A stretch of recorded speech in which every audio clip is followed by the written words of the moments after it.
Hi, everyone. Thanks for coming here. I think a lot of us are fighting colds, but we're going to do our best at the panel today.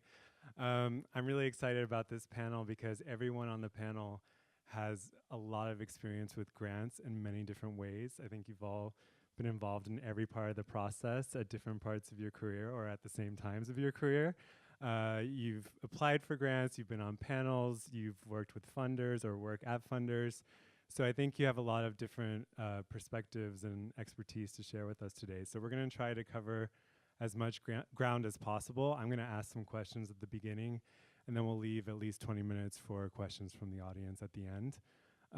So why don't we start off with each of you telling us a little bit more about your experience with grants, because it goes beyond what's on the slide.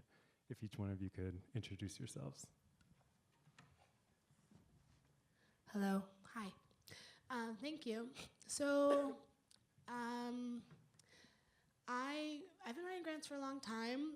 I started writing grants for housing and for youth groups back, like in my early 20s actually. But I used to work at Chicken and Egg and read a lot of applications. So I was a programming manager there for about 4 years, and so I probably reviewed and helped support who knows, hundreds of grant applications through Chicken and Egg. And then afterwards I started an organization called Feedback Loop that Tracie was a part of. It's a very incestuous panel here that Tracie was a part of that supported individuals as well, primarily around grant writing. And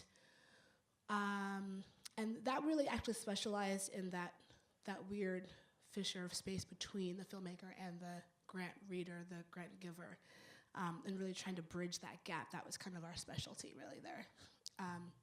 And then with Girls Doc Mafia, just supporting over 2,300 women of color around the world in a lot of ways, but trying to bridge that gap around funding as well, and actually planning on spending in 2019 focused primarily on money and fundraising and that kind of stuff.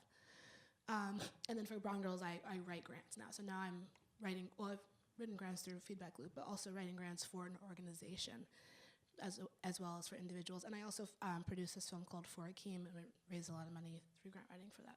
So I'm really excited to try to share some of that knowledge. Hi. So my background is actually politics. I was a political fundraiser for progressive Democratic candidates for many years. It was my first career. And I thought, this is like 25 years ago, and I became very disillusioned with the role of money in politics even then. And I started to look into other fields to sort of further my political activism, and became interested in documentary film. And I thought, good, my fundraising days are over. Little did I know that it would come in handy. And what I discovered is that there are so many great ideas out there. There's no dearth of ideas, but not everybody has the skill set to have those ideas realized. And so I very soon in my life working in documentary realized that if I wanted to have the films that I envisioned made, I had to really master the ability to raise the money because otherwise, right, they're theories, they're not films. And so I took to mastering that, and over time, started to, grant writing really became the thing that I focused on. Because I found that with grants, the filmmakers then are able to hold all the rights. Equity funding, as you probably know, requires, it's an investment, and filmmakers have to pay that money back. Most of the time, almost all of the time, we're working without getting paid for our work. And so if we're then also having to pay back investors before we get paid, we'll almost never see any money. It doesn't become a sustainable career. So for me, mastering the art of grant writing became imperative. And what I find when I'm writing a grant, and what I think I would encourage everybody to think about is, right, we're storytellers, and so often when I read grants, I'm also on a lot of funding panels, and like Iyabo, and certainly like Jenni, read tons and tons of grants. People often forget that what we're doing is working in a visual medium, and that we're storytellers, and that our grants have to come off the page in such a way that the person who's reading it can imagine that film existing in their mind's eye, that there's a story arc, that there are characters that have, flesh and blood, that are fully dimensional, and to write as if you're a storyteller. So that's something that when I'm writing, I really try to make my story drive the process of what I'm trying to convey to a potential funder. Okay, thank you. I'll just briefly say, I think for many people, grant writing is a necessary evil. It's not everyone's favorite thing to do, especially if you're a filmmaker, you just want to make your film. At Chicken and Egg Pictures, we wear two hats. As Iyabo said, just this past year, for example, we had 450 applications to our accelerator lab. That's for first and second time filmmakers. And I say that because these filmmakers are early on in their careers and early on in their film development process. And so I'm looking forward to telling you what is it that makes us get from 450 to 10 projects out of that pile. And so grant writing is an important part of that. As an organization that also raises 100% of the funds that we have to give away and support filmmakers, we are also writing and submitting grants. So I can talk about that from both sides. So I feel your pain, and I'll spare you my history in grants. But suffice to say, if you work in the nonprofit sector, you're always dealing with grants in some form or another. Yeah, and just because I didn't introduce myself, Creative Capital, all of us kind of work together as well. Creative Capital works with Chicken and Egg. Tracie does workshops for grants for us. And we do a Creative Capital Award, which is a form of grant for all types of the arts. So professional development, career advisory services, project funding, and workshops. So yeah, today we'll just try to dive right in, cover as much ground as possible. The big questions are what makes a good grant application, what are some common mistakes, and also what is it like on the side of the people who are deciding the grants, because it can be kind of a mysterious process. So Tracie, I wanted to start with you. So you say, okay, I need a grant for this film. Not all granting processes are created equal, and there's not a one-size-fits-all approach to applying. Besides like the basic criteria of like, are you the right fit in terms of some grants are specifically for women or emerging filmmakers? What is important to keep in mind when you're looking for a grant that could fit your project? I think one of the most important things when you're approaching the grant writing process is to really know the funder to whom you're applying, right? We are so inside the fishbowl, right? We know that our characters are either aging and we've got to shoot right away, or there's some urgent deadline that's driving our film and we need the money instantly. And so we often are writing from a perspective of what we need, but what you really need to do to be effective is to step outside of the fishbowl and to really look at what is the mission for the particular funder who you're applying to. Funders can't just fund the best films they're seeing. They have to fund films that align with their mission. And so really what you're trying to do when you're writing a grant is to make the case that you are the best thing that's ever happened to them, that you are perfectly aligned with their mission, and the proposal is in fact making the case where you're pointing out how you align with the mission. And I think that that's a critical thing that we often overlook because we're so driven by what our needs are. So that would be a key thing that I would suggest people as a starting place. And in that vein, aligning with the mission, Jenni, could you perhaps elaborate a bit more on what kind of projects you look for when you receive applications for your grants? Sure. And so I will dispel two myths. The first myth is that you have to know someone to get a grant. You don't, and many of our grants, we've never met the person anywhere. They come through the application. That's why we have an open application system. Of course, we do often meet people at, meet markets and pitch forums and hear about the projects, and that helps as well. And you should know if you don't get a grant, and they always say in fundraising, right, if you're not getting no's, you're not asking enough. So you should be getting rejections, unfortunately, and it's a numbers game, and if you are getting a rejection, I just want to say that doesn't mean that your film shouldn't be made, that you're not a fabulous director, and it is a bit of a numbers game. So in terms of what Chicken and Egg Pictures looks for, I mean, first and foremost, we look for, why is this filmmaker telling this story? Why are you the person to tell this story? How are you going to tell the story? So we don't just want to know about the issue in your film, if it's an issue film. We want to know, what is the style? What are you going to reveal? Or what questions are you going to ask? So we really want to understand the art to the best of your knowledge at the point that you're, at. And so we're looking for, how is your film building on previous films that have come out? If you were making a film about immigration in the US and, kids being separated from families, like, how is that film different and building on what has come before? And please don't diss. Is diss an American word? Yes. Sometimes I forget what's American and what's British because I've been here for so long. So, don't diss, a previous film. Just say how yours is, different and building on it. And, maybe if we get to that point, I can talk a little bit about what is the footage that, or the trailer that can help your grant. But, Chicken and Egg supports women. If you're co-directing with a woman and you're a man, we support, women as long as you're 50 and gender non-conforming filmmakers, as long as you're 50% of the creative leadership team.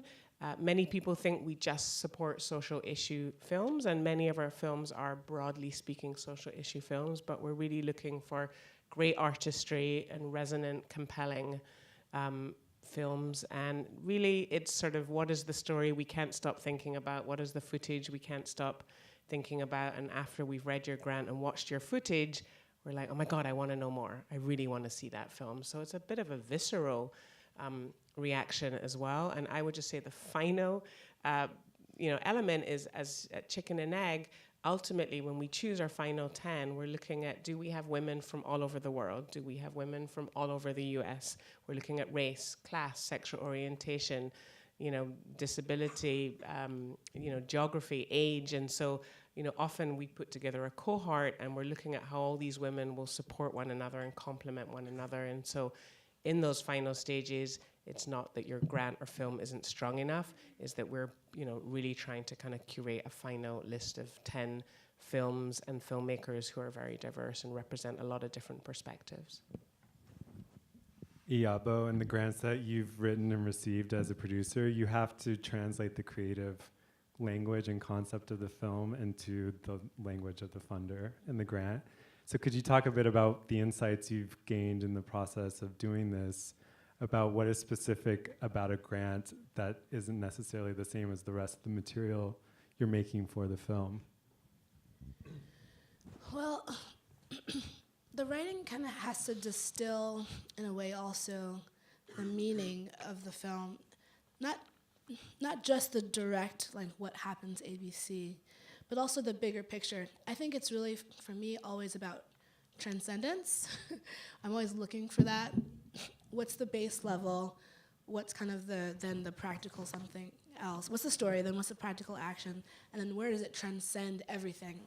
And even if nothing else happened, like in the film, even if no one did an impact strategy, what is the thing that an audience member is going to take in with their soul at the end of the day? Or what is this thing saying about the bigger picture of who we are as humans? Or what it means to be alive or in this world, or to fight or to love or to whatever. That's the thing that I think, from a funding perspective, from that side, always gets you in the gut, and from the filmmaker side, is actually helps solidify what your film is about too, so that you know what you're really going for.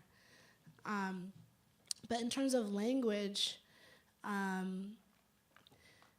I think most filmmakers from most of the grants that I've read get really caught up in your head. You know, you're trying to write too much. You're trying to sound like a certain way that you think you're supposed to sound like. You're supposed to be like writing in a certain way that feels official or fancy or something. And I'm always just like, just throw all that crap out and just dig to the bottom of it. Be as direct as possible. Start with the skeleton and then build, or dump all the meat off and go back to the skeleton. And also, I think it's about just communication in the simplest terms of being clear about what you mean, and making sure, and like setting the reader up to understand what you mean by things. Because there's just room for confusion, and when you're looking at hundreds of applications, to be honest, you know, I'll just speak for myself. You're like, okay, when you're trying to get from 600 to 10, you're like, okay, how can I push people aside? You're looking for a reason to say no, and so confusion. One, two. What's the phrase? Kind of like trust, like wanting to make sure that the filmmaker knows what they're doing, having trust in the filmmaker. And by knows what they're doing, I mean that you just have confidence, basically. Because they're investing in you, not financially, but also holistically in many different ways. They're making an investment. So just wanting clarity, just simple clarity, like, okay, who are your main, it's like also simple, like, but who are your main characters, and what do you see the arc is, and why are we telling the story? Just like very simple. And then what does it mean in the bigger picture? And then how does it all connect? So like what Jenni was alluding to with the visuals, just like connecting your visual sample to your written materials was like the number one thing that we dealt with Feedback Loop. It was just like people not understanding how to make sure that there's a cohesion there, because that having one visual thing and the written thing being very different raises an alarm for us. Like, okay, that person doesn't get it. They're not connecting the dots themselves. And that raises a flag of like, okay, maybe they're not connecting the dots and other things, and then you start spiraling, you know, as a person reading this thing.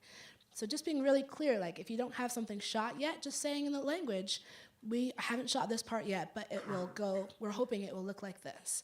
Or if there's a part in the visuals that's kind of like a little bit of a tangent that's not in the writing, just, you know, in the writing, tie it in.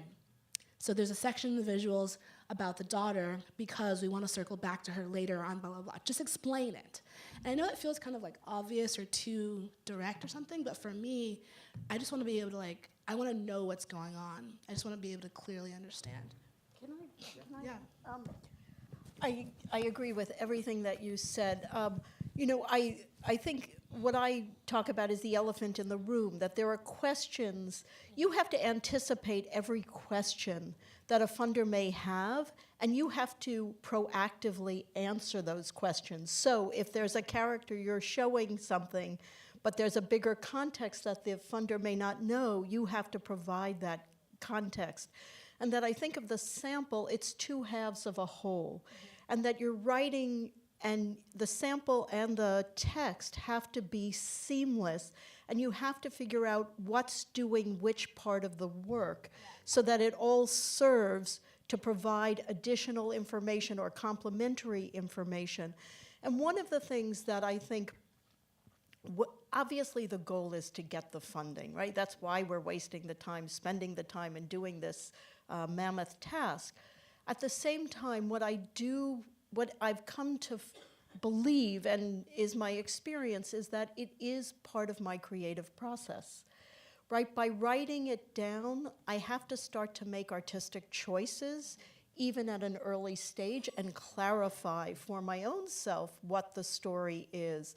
And on the previous panel, Lisa Chanoff said something that really resonated for me. She said that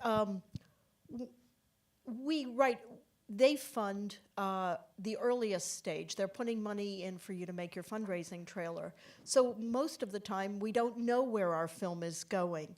But what she's looking for in a grant application is that you're anticipating all the variables that could come up along the way, and that you're giving a funder a window onto your thinking about what might happen, or what you anticipate, or how you would deal with different scenarios, so that exactly what Iyabo said about them having confidence in you, right? They're giving you money. They're not going to fully fund your project.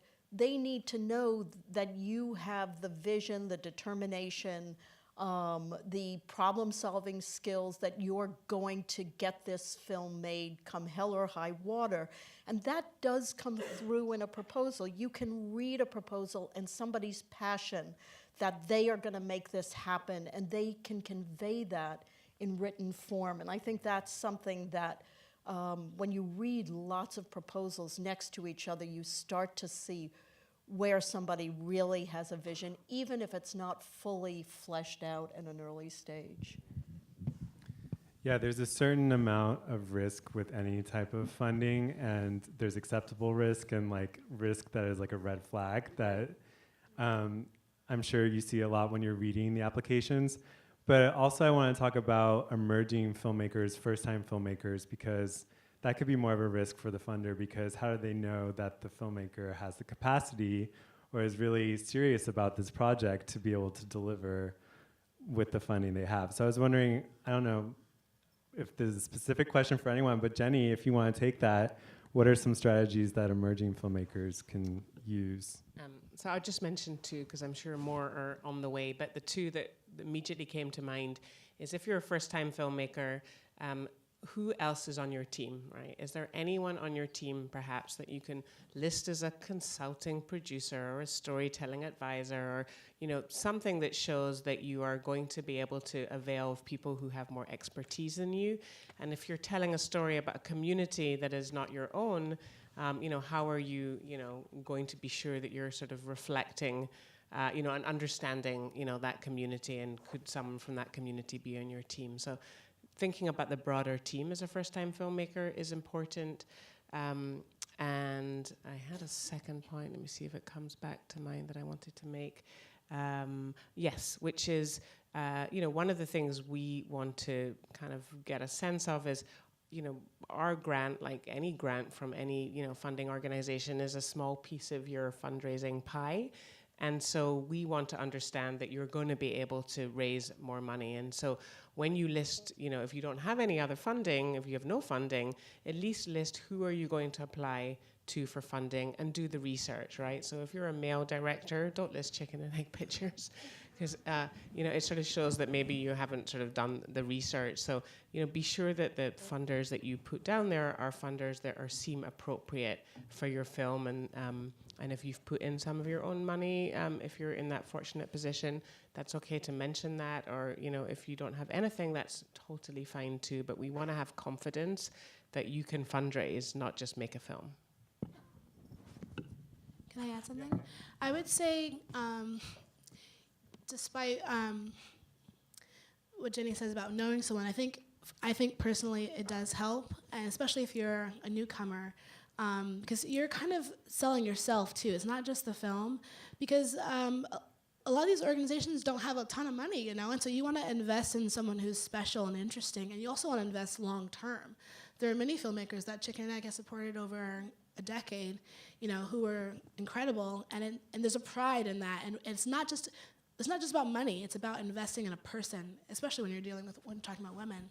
You're going to be working together for a long time. Yeah. Investing in someone's career and wanting to see them really flourish.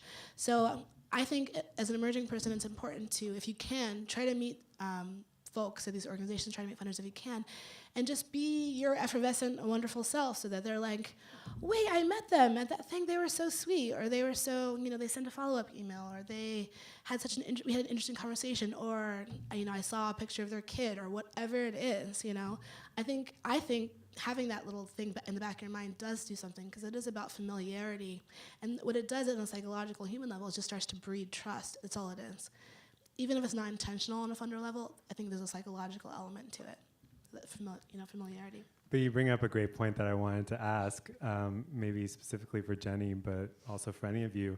What are some appropriate ways that people can try to build relationships with funders that, on one hand, you want to be aggressive and put yourself out there, and you need to be shaking hands and networking all the time, but you don't want to be obnoxious or disrespectful or have it backfire on you. So, and some grants are not open applications, so you need to be, there's a whole other process that goes along with that. So what are some appropriate ways that you can build a relationship with the funder so that even if you're not a fit for their grant right now, you still could be thought of down the line? So don't pitch your film in the bathroom. You might think that's obvious. That's a great question, and there are lots of ways. And Iyabo is right. Like at Chicken and Egg Pictures, we love to meet with filmmakers. That is why we exist. And so, if you meet, with someone from, Chicken and Egg, share your card, send an email, or and see if someone from the program team will meet you. We are a tiny team, so we don't always have the capacity to meet with people, but one-on-one. But at least if we can meet you at events like this or forums or festivals, I think that is great. We often get emails from other people, producers, directors, saying we know this person's applied to the Accelerator Lab and they're really amazing, and pay attention. And I will always share that email with our program selection team, and just it helps, right? As Iyabo says, it's trust and it's getting to know someone. And so I think putting yourselves out there and using your best judgment about when it isn't appropriate to sort of pitch your project. But I think trying to come to and also trying to join Brown Girls Doc Mafia and D Word and ADOC and all these different kind of Femme Fatale and Film Fatale and any kind of community as well that allows you to kind of meet people and schmooze. Yeah, I would agree. I mean, I do believe that fundraising is about two things. It's all about relationships and it's all about confidence. And forums like these are places for you to meet people. But when I said writing your grant, for me as part of my artistic practice, every time you send out a grant, I think of it as planting seeds. Even if you don't get funding, you get on the radar screen of funders. And funders, it's a relatively small community of funders in the film space, and we all know each other. Not that I'm a funder, but the industry people all know each other. All the film funders know each other. And often, if a film is not a good fit for one funder, they may know another funder for whom this project is a perfect fit. And so getting on people's radar screens in the industry and building your network of relationships, I think, is critical. And think about it from a funder's perspective or a broadcaster or a distributor's perspective. They need to know what good work is coming down the pike, right? Their jobs is to be on top of what is in the pipeline so that when those projects reach the stage where they're nearly finished or when they're finished, they have relationships with the filmmakers so that filmmakers aren't going to their competitors to distribute their, for distribution of their films, or broadcasters. So that's why they make themselves available at events like this, because it's their work as well to know what is the best work out there being produced. So it is a two-way street, and I think making yourself, I think it's incumbent upon all of us to be out in the world and to, filmmaking is very isolating. I also think we do live in New York. It's the epicenter of the documentary community in America. And one thing, my experience has consistently been that though it is a Sisyphean task every time to make a film, it's working, against all logic and all financial realities. We are a community, we share information, we all are rooting for each other, everyone's success benefits us all, and there's a generosity of spirit, right? We want each other to succeed. So it helps, I think, cut down the isolation. Organizations like Film Fatales, the Brown Girls Doc Mafia, those are all there to support each other so that your struggles aren't alone. But then you also can share, read each other's proposals. And I think having that kind of input is really helpful as well. Can I just add one other thing that I often hear from the team at Chicken and Egg Pictures, and I think this probably applies to other organizations. At Chicken and Egg Pictures, if you meet anyone from the team, that is a valid team member. And so some of our teams sometimes think they get ignored because they're more junior, and often, frankly, it's the more junior staff that are doing the first rounds of the selection. So talk to everyone in an organization if you have the opportunity, and also, talk to everyone. Again, I often hear from the team, they go to pitch forums and there's 2 chicken and egg staff members and they're looking at the white person and not the staff member of color, and these things matter and these things get noticed. So be inclusive, talk to everyone on the team, everyone matters. So let's talk about timing. Timing can be really tricky in a lot of different ways for grants, both in what stage of your film's development to apply for grants, but also in the timeline that you give the funder, because with the nature of documentaries, so much is not in your control, or different factors need to align, or they change the timing from one moment to the next. So what are some things to keep in mind in terms of timing, and also in providing your timeline, how flexible that can be, some mistakes that you see? In the past 2 months, I had an epiphany. I think that filmmakers generally think that development means that you'll get money so that you can develop your idea. And I realized that that's what people are approaching development. That's not, in fact, and correct me if not in doc. It is that you have an idea that is already developed, you have access, you have a story, and the money is to help you develop it further to the point that it's viable. But you cannot apply for a grant until you have really thought out your narrative arc, you have access, you have characters you're following. No funder is going to take a risk that you're going to find your story using their money. They're only going to put their money into projects that are already viable ideas, that are exciting, and that really deserve support to keep the momentum building. As Jenni's telling you, if they got 450 applications and they're funding 10, that's an incredibly competitive application process. And therefore, if you're going in and your project isn't fully formed in your mind or in some way as an idea, you're really not going to be competitive. And it's also about being strategic with your own time. You don't want to waste your time applying before you're ready. So there's a certain amount of development that goes into getting your project to the point where you're ready to apply. And just one last point I'd make is I think it's really important to remember that writing an application is not making your film, right? Your goal is one goal and one goal only, which is to get the funding. And so some of it is the art of being strategic in what you're sharing and what you're presenting, and presenting something that suggests perhaps more confidence, that you've anticipated every problem and you know where you're going, when in fact it's documentary, right? We don't know what's going to happen. Grit, the film that I produced, we started with following three families in the aftermath of a crisis. That was what we genuinely believed. The film that is showing as we speak now has one family. We weren't dishonest, but we presented what we knew at the time.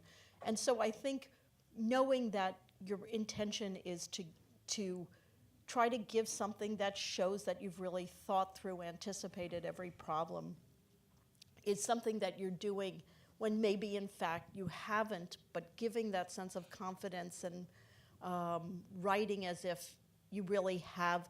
It's like a blueprint, right? If you had an architect and you wanted them to design your ideal house, they'd give you a blueprint of that house that they would build for you if you gave them your money.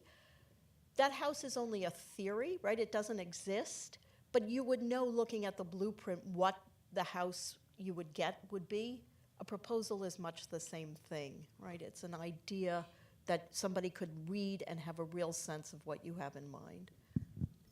I think timing for me, it makes me start thinking about sustainability right after, because a lot of funds, just the turnaround time is 4 months or 6 months, and that can really delay you or really cause a lot of issues in your production process, which is that's just kind of how a lot of things are with the capacity that organizations have to deal with the numbers that are coming in. But I think there's the big data survey that IDA did last year says like 30% of funds that are going into documentaries are from the filmmakers themselves, and that's challenging for a lot of us, but it is a reality. And I think that like one of the things that does actually help with keeping your momentum going, both with the film and with funding, is that you are able to continue working on the film, which is a challenge that a lot of people face.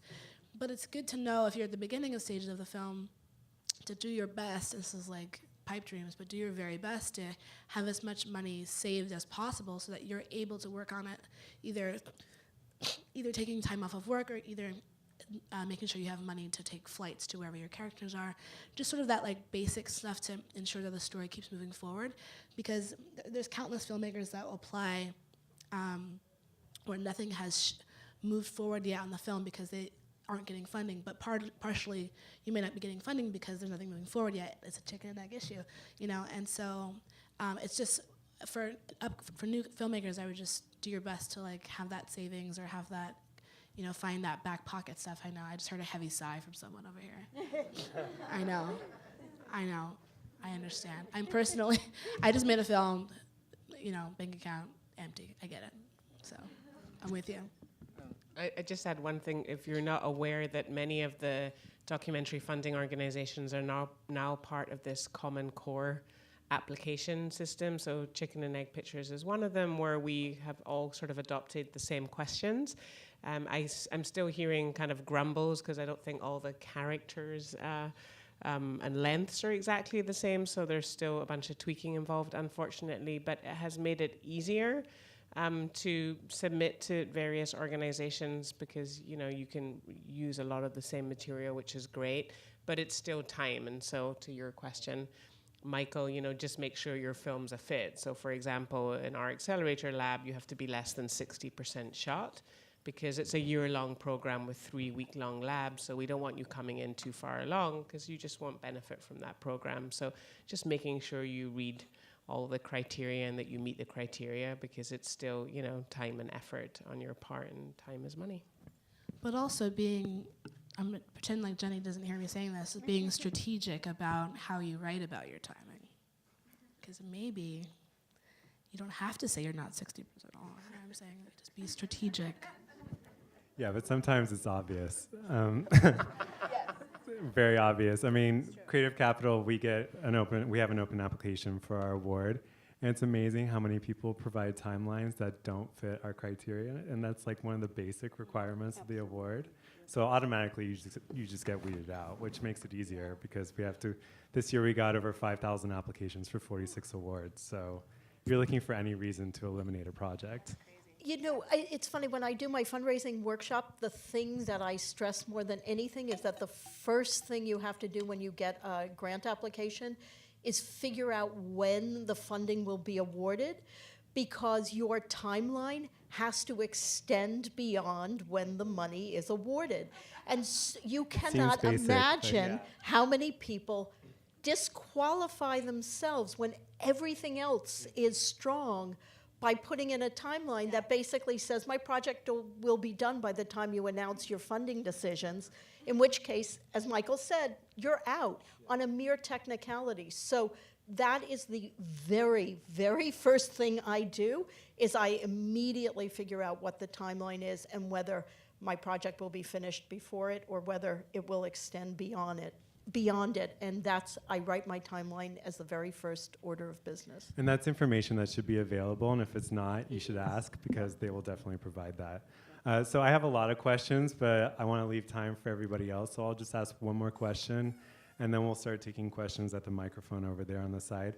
So Jenni, you mentioned when you get to the final cohort of grantees, diversity is certainly a factor in representation in the grantees, but also there's a stage when you're getting to the finalists that every project is competitive and worthy in its own way. And those are when the really difficult decisions need to happen. And there's a lot of projects that you would love to give a grant to, but you just don't have enough grants to give. And I was wondering if you could speak to some important factors that enter that final decision making, like feasibility or vision or impact, or is there anything else that people need to keep in mind?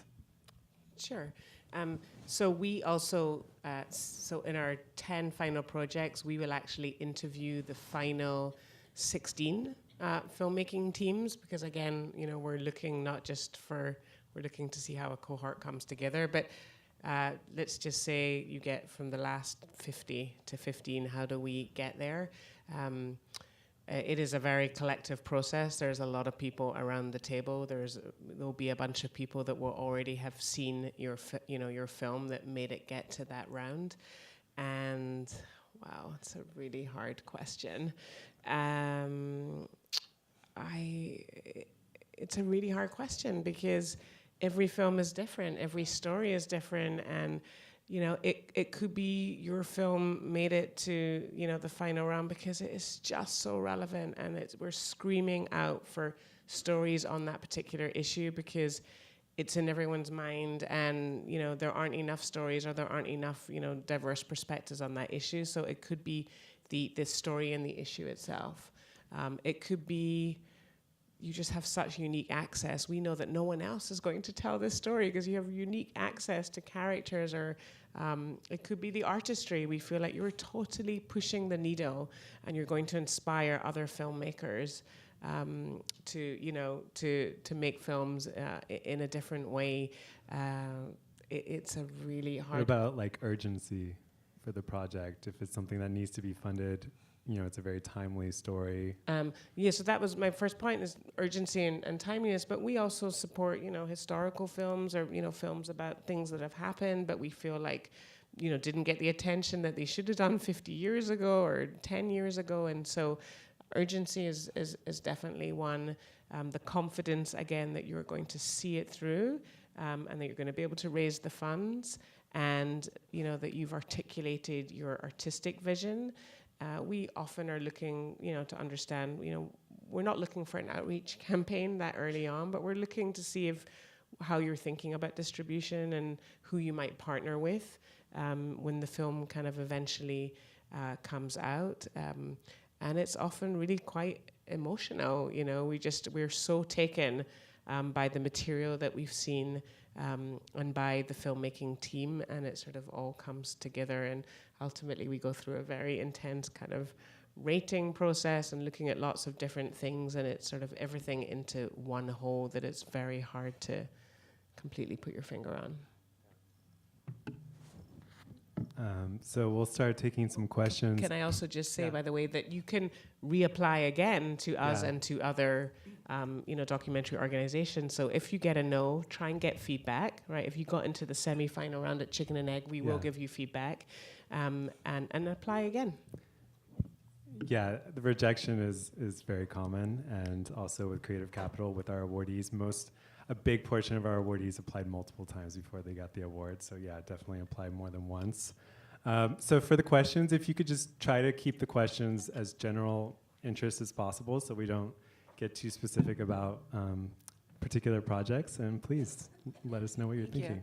Actually, it was just about what you were just talking about. When you get rejection, what do you suggest? Because most of the time you're applying, and then they also say that they're not going to provide any feedback because there's so many projects that are probably also looking for feedback. So even though sometimes you'll also ask for feedback, even though they say they can't provide it, but then you don't get it back, and you really want to reapply because you think that the mission really fits with the mission of the organization where you're applying, what do you suggest to do in that way? Do you suggest of trying to meet the funders face to face at an event like this? I mean, yes, it would be great, but if you cannot do that, what do you suggest of calling, or really trying to get their attention to get the proper feedback so you can reapply for the next round?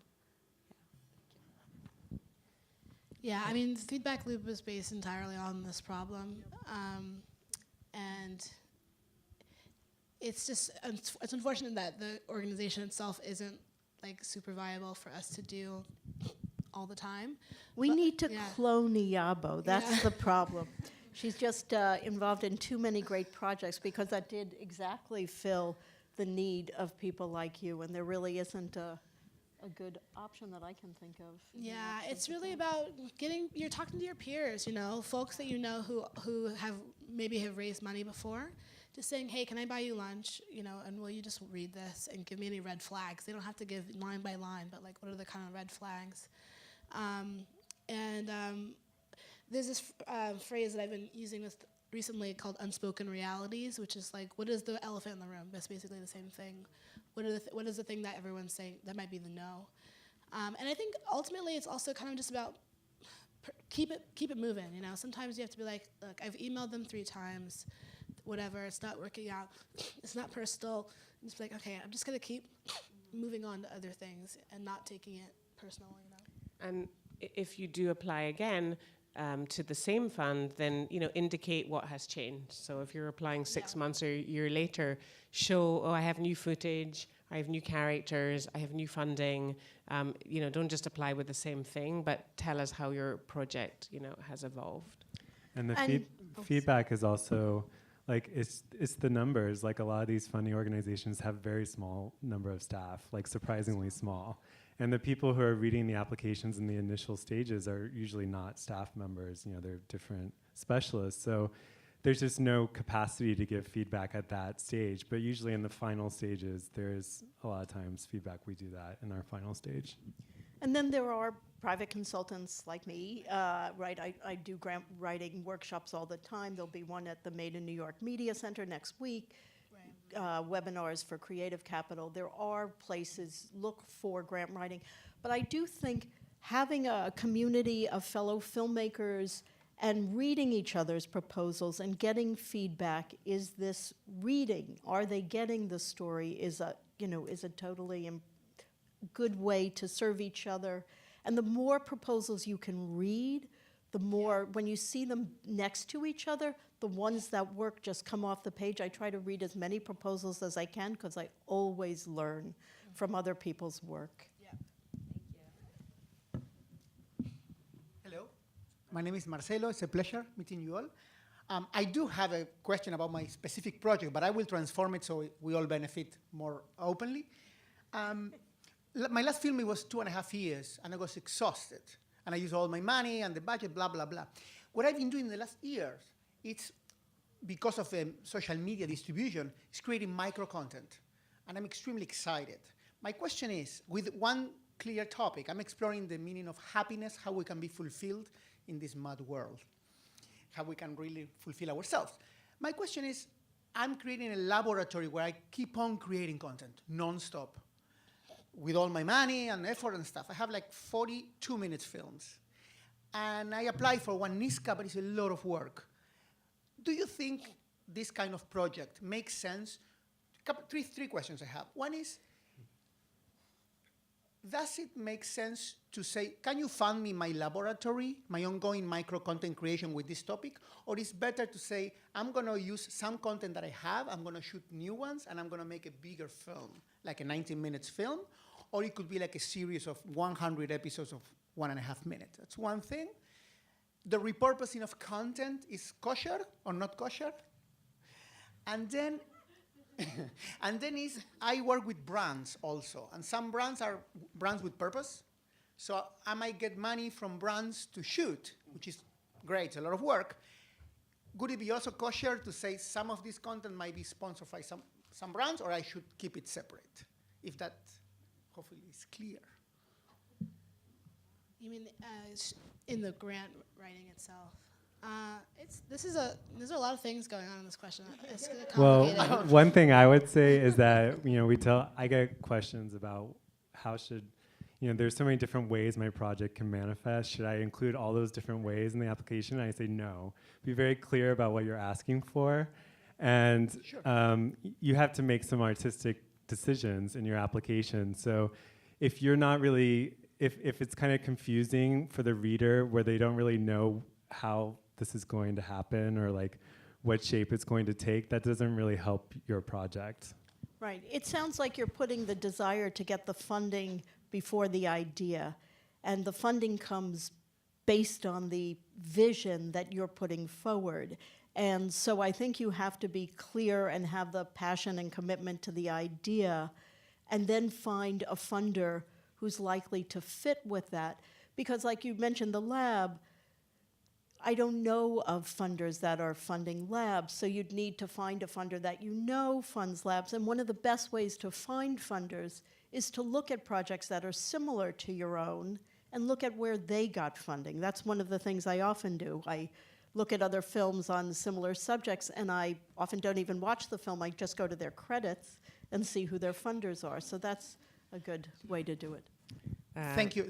Oh, sorry to interrupt. No, I was just going to add, we're supporting more and more shorts, and branding content obviously is different because that is, paid, fortunately. But what we're seeing with shorts is like very few people are paying money for shorts. They're offering like huge audiences, and so for many filmmakers it helps build their portfolio. But we're not yet seeing, at least I'm not yet seeing, like money for shorts. The only other thing, just because I don't want to forget to mention it, and if you're not aware of it, is that there are three like great websites that have all the funding opportunities sort of listed and all the work done for you. So if you don't know those, the ones that come to mind are POV, and they have a resource page, which is great. There is IDA, which is also great, and Doc Society, and they're. But I don't think we've answered every one of your questions. Yeah. Sorry, I just want to say also, for a general response too, is it sounds to me, I'm reflecting from you that there's a wide idea, and just to pick up what Michael's saying, there's a wide idea, but I think we're also looking for depth. So sometimes you might want to think about not how to cover all the bases, but to have one base and go very deep with it. I think that's usually more attractive. That's actually, perhaps I didn't express myself well. The idea and the intention and what I'm bringing to the world in this specific project, laser focus clear, talent, laser focus clear.